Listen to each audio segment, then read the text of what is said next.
ನಿರ್ದೇಶಕರು ರೀಸೆಂಟ್ ಆಗಿ ಶ್ರೀನಗರ ಹೋಗಿ ಬಂದ್ವಿ. ವಿಡಿಯೋ ನೋಡಿದ್ವಿ. ಅದಾದ್ಮೇಲೆ ನೀವು ಯಾರಿಗೂ ಸಿಕ್ಕಿರ್ಲಿಲ್ಲ.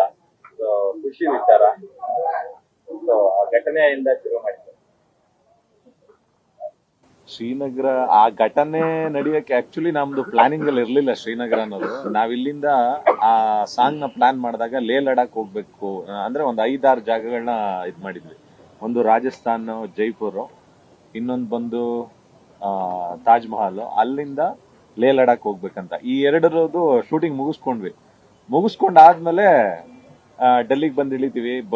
ನೈಟ್ ಎಲ್ಲ ಅಲ್ಲೇ ಇದ್ದು ವೆಯ್ಟ್ ಮಾಡಿ ಅರ್ಲಿ ಮಾರ್ನಿಂಗ್ 8:30 ಫ್ಲೈಟ್. ಸರಿ ಅಂತ ಅಂದ್ಬಿಟ್ಟು ಲೇಟ್ ಆಗಿ ಹೋಗುತ್ತೆ. ಅವಾಗ ಧ್ರುವದು ಇನ್ನೇನ್ ಫ್ಲೈಟ್ ಮಿಸ್ ಆಗುವಂತದ್ದು ಒಂದು ಸಿಚುವೇಶನ್.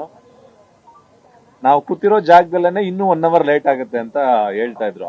ಅಂದಾಗ ಇಲ್ಲ ಇನ್ನ ಹಿಂಗಿದ್ರು 1 ಅವರ್ ಲೇಟ್ ಆಗ್ತಾ ಇದೆಯಲ್ಲ, ನಮ್ ಹೀರೋ ಗೇಟ್ ಅಲ್ಲಿ ವೇಟ್ ಮಾಡ್ತಿದ್ರೆ ಅವ್ರನ್ನ ಕರ್ಸ್ಬೇಕಂತ ಅಂದ್ಬಿಟ್ಟು ಎಲ್ಲಾರು ನಮ್ದೆಲ್ಲ ಟೀಮ್ ಎಲ್ಲ ನಾವು ಕೇಳ್ಕೊಂಡಾಗ ಒಂದ್ ಅರ್ಧ ಗಂಟೆ ವೆಯ್ಟ್ ಮಾಡಿಸಿ ಪುನಃ ಡೋರ್ ಎಲ್ಲ ಕ್ಲೋಸ್ ಆಗಿತ್ತು ಇದ್ರದ್ದು ಫ್ಲೈಟ್. ಸರಿ ಅಂತ ಅಂದ್ಬಿಟ್ಟು ಇವರು ಮತ್ತೆ ಮುತ್ತು ಇಬ್ರು ಬಂದ್ರು. 1 ಅವರ್ ಲೇಟ್ ಆದ್ರೂ ಒಳಗಡೆ ಬಂದು ನಾನು ಇಷ್ಟು ದಿನದಲ್ಲಿ ಓಡಾಡಿರೋದ್ರಲ್ಲಿ ಅಷ್ಟು ಲೇಟ್ ಆದ್ರೂ ಒಳಗಡೆ ಕರ್ಸ್ಕೊಂಡಿದ್ದು. ಬಂದು ಒಳಗಡೆ ಕುಂತ್ಕೊಂಡ್ವಿ. ಟೇಕ್ ಆಫ್ ಆಗುತ್ತೆ ಅಂತ ಕಾದ್ವಿ. 1 ಅವರ್ ಆಗ್ಲಿಲ್ಲ. ಅದಾದ್ಮೇಲೆ ಫ್ಲೈಟ್ ಹೊರಡ್ತಾ ಇಲ್ಲ, ಫ್ಲೈಟ್ ಕ್ಯಾನ್ಸಲ್ ಆಗಿದೆ ಅಲ್ಲಿ ಹೋಗೋದು ಅಂತ ಅಂದ್ಬಿಟ್ಟು. ಸರಿ, ನಮ್ದು 2 ದಿನದ ಶೂಟ್ ಆಗಿದ್ದು, ಇನ್ನು 4 ದಿನದ ಶೂಟ್ ಬ್ಯಾಲೆನ್ಸ್ ಇತ್ತು.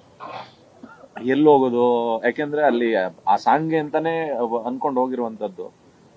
ಸರಿ ಅಂತ ಅಂದ್ಬಿಟ್ಟು ಎಲ್ಲಾ ಕುತ್ಕೊಂಡು ಮಾತಾಡ್ಕೊಂಡು ಪ್ರೊಡ್ಯೂಸರ್ಗೆ ಹೇಳಿದ್ವಿ. ಈಗ ಎಲ್ಲ ನಮ್ ಟೀಮ್ ಎಲ್ಲ ಕುತ್ಕೊಂಡು ಮಾತಾಡ್ಕೊಂಡು ಕಾಶ್ಮೀರ್ ಹೋಗೋದಂತ ಅಂದ್ಬಿಟ್ಟು ಅಲ್ಲೇ ಡಿಸೈಡ್ ಮಾಡ್ಕೊಂಡ್ವಿ. ನಮ್ಗೇನ್ ಫ್ಲೈಟ್ ಕ್ಯಾನ್ಸಲ್ ಆಗಿತ್ತು, ಅವ್ರೇನ್ ಮಾಡಿದ್ರು, ನಮ್ಗೆ ಸಾಯಂಕಾಲ 4:30ಕ್ಕೆ ಒಂದು ಫ್ಲೈಟ್, ಮತ್ತೆ 6:05ಗೆ ಒಂದು ಫ್ಲೈಟ್ ಇತ್ತು. ಅದರಲ್ಲಿ ಒಂದು ಫ್ಲೈಟ್ ಅಲ್ಲಿ 14 ಜನ, ಇನ್ನೊಂದು ಫ್ಲೈಟ್ ಅಲ್ಲಿ 16 ಜನ, ಒಟ್ಟು 30 ಜನ ಹೋಗಿದ್ದು.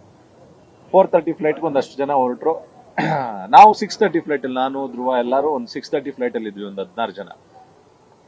ನನ್ನ ಇಡೀ ಲೈಫ್ ಅಲ್ಲೂ ಅಂತದೊಂದು ಇದನ್ನ ನೋಡಿಲ್ಲ. ಯಾಕೆಂತಂದ್ರೆ ಒಂದು 22 ನಿಮಿಷ ಎಲ್ಲಾರು ಜೀವನ ಕೈಯಲ್ಲಿ ಹಿಡ್ಕೊಂಡು ಕೂತಿದ್ವಿ. ಅಂದ್ರೆ ನಾವು ಅನ್ಕೊಂಡಿದ್ದು, ಅಂದ್ರೆ ಎಲ್ಲಾರು ನನಗೆ ತುಂಬಾ ಜನ ಫೋನ್ ಮಾಡ್ತಾ ಇದ್ರು, ಅದ್ರ ಬಗ್ಗೆ ಏನಾದ್ರು ಒಂದು ನೀವು ಮಾತಾಡಿ ಅಂತ.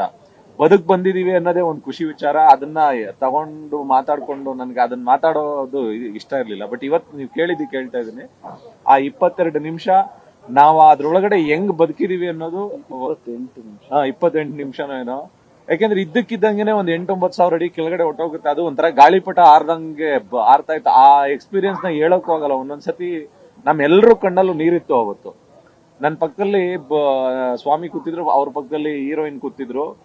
ನಾನು ಪಕ್ಕದಲ್ಲಿರೋರ್ನ ನೋಡಿದ್ರೆ ಅವ್ರೇನೋ ಧೈರ್ಯವಾಗಿದ್ದಾರೆ ಅಂತಂದ್ರೆ ಯಾರು ಧೈರ್ಯವಾಗಿಲ್ಲ. ಹೀರೋಯಿನ್ ಆಲ್ರೆಡಿ ಮೆಸೇಜ್ ಮಾಡಿದ್ಲು ಅವ್ರ ಅಪ್ಪ ಅಮ್ಮನ್ಗೆ, ನಾವೆಲ್ಲರೂ ಸತ್ತೋಗ್ತಾ ಇದೀವಿ, ಅಮ್ಮ ಅಪ್ಪ ನಾವೇನಾದ್ರೂ ತಪ್ಪು ಮಾಡಿದ್ರೆ ನಮ್ಮನ್ನೆಲ್ಲ ಕ್ಷಮಿಸ್ಬಿಡಿ ಅಂತ ಅಂದ್ಬಿಟ್ಟು ಮೆಸೇಜ್ ಕೂಡ ಟೈಪ್ ಮಾಡಿ ಜೋರಾಗಿ ಹೇಳ್ತಾ ಇದಾರೆ. ನಮ್ಗೆ ಎಲ್ಲಾರ ಕಣ್ಣಲ್ಲೂ ನೀರಿದೆ. ನಮ್ಗೆ ಎಲ್ಲಾರ್ಗು ಜ್ಞಾಪಕ ಬಂದಿದ್ದೇನೆಂದ್ರೆ ನಮ್ಮ ಅಪ್ಪ ಅಮ್ಮ, ನನ್ನ ಹೆಂಡತಿ, ನನ್ನ ಮಗು, ಎಲ್ಲಾರ್ಗು, ಪ್ರತಿಯೊಬ್ರು ಆ ಒಂದು 22 ನಿಮಿಷ ಹೆಂಗೆ ಅದ್ರೊಳಗಡೆ ಕೂತಿದೀವಿ ಅನ್ನೋದು ನಿಜವಾಗ್ಲೂ ಗೊತ್ತಿಲ್ಲ. ಆ ದೇವರೇ ನಮ್ಮನ್ನ ಕಾಪಾಡಿರೋದು. ಒಂದು ಪುನರ್ಜನ್ಮ ನಮ್ಗೆ ಎಲ್ಲಾರ್ದು, ಆ ಫ್ಲೈಟ್ ಅಲ್ಲಿ ಇದ್ದವರಲ್ಲಿ ಯಾರ್ದೋ ಒಬ್ಬೊಂದು ಆಯುಸ್ ಗಟ್ಟಿಯಾಗಿತ್ತು ಅನ್ಸುತ್ತೆ. ನಾವೆಲ್ಲ ಬದುಕೊಂಡಿದೀವಿ.